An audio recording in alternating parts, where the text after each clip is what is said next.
हातात धरून 10वीला शिकवणाऱ्या विषय शिक्षकांनी 10वीच्या वर्गात नेलं होतं आणि त्याच ठिकाणी आमचं मनोगत व्यक्त करायला लावलं होतं. मला असं वाटलं की आजच सेंडॉपचं मनोगत या ठिकाणी यांच्या समोर होऊन गेलं. पुन्हा काय बोलण्याची संधी तुमच्या समोर मिळणार नाही असं वाटत होतं, पण पुन्हा एकदा तुम्ही बोलवलं. बघा,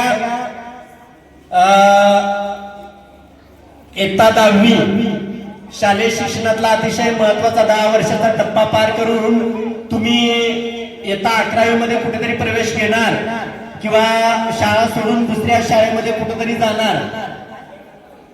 सगळ्यात महत्वाचं, तुम्ही 10 वर्षाचा हा टप्पा पार करून 10वीची जी आपली माध्यमिक शालांत प्रमाणपत्र परीक्षा आहे या परीक्षेला जाणार आहात. बघा, 10वीच्या मुलांसाठी खास करून सांगतो की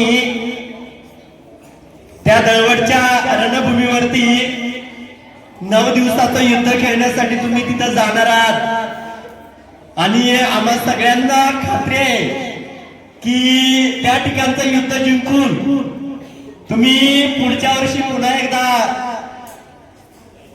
या भूमीवरती 11वी मध्ये प्रवेश घ्यायला याल. ते युद्ध जिंकून असं हे युद्ध, अशी परीक्षा तुम्ही अतिशय चांगल्या मार्कांनी पास व्हावी, चांगल्या गुणांनी उत्तीर्ण होऊन पुन्हा एकदा 11वीला प्रवेशासाठी आपल्या शाळेमध्ये यावं, ही तुम्हा सगळ्यांकडून 10वीच्या विद्यार्थ्यांकडून एक अपेक्षा व्यक्त करतो.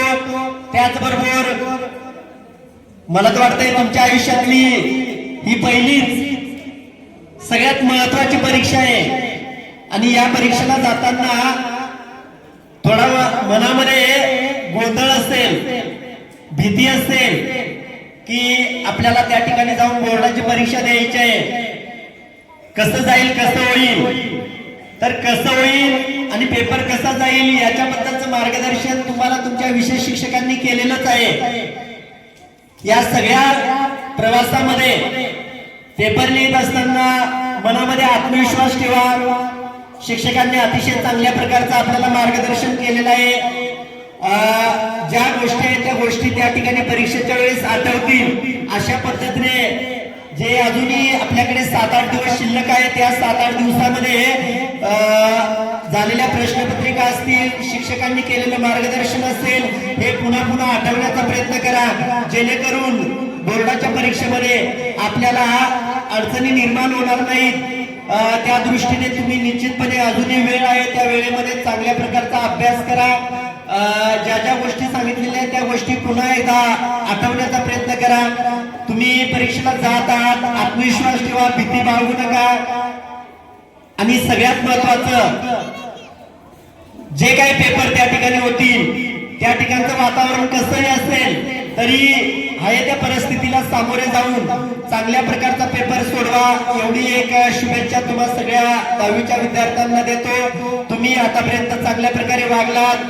कदाचित तुमच्याकडून काही चुका झाल्या असतील, त्या चुका आम्ही तुमच्या मान्य करतो, पण यानंतरच्या पुढच्या तुमच्या भावी जीवनामध्ये आपल्याकडून चुका होणार नाही आणि आपण चांगल्या मार्गाने आपलं जीवन जगू.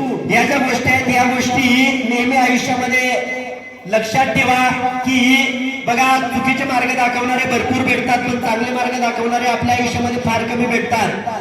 शिक्षकांनी ज्या काही चांगल्या गोष्टी तुम्हाला तुमच्या आयुष्यामध्ये चांगले जीवन जगण्यासाठी सांगितल्या असतील त्या गोष्टी अंगीकारा, त्याची अंमलबजावणी करा, तशा प्रकारचं वर्तन करा. एवढाच एक संदेश तुम्हाला तुमच्या जीवनामध्ये देतो आणि माझे 2 शब्द या ठिकाणी संपवतो. जय हिंद, जय महाराष्ट्र.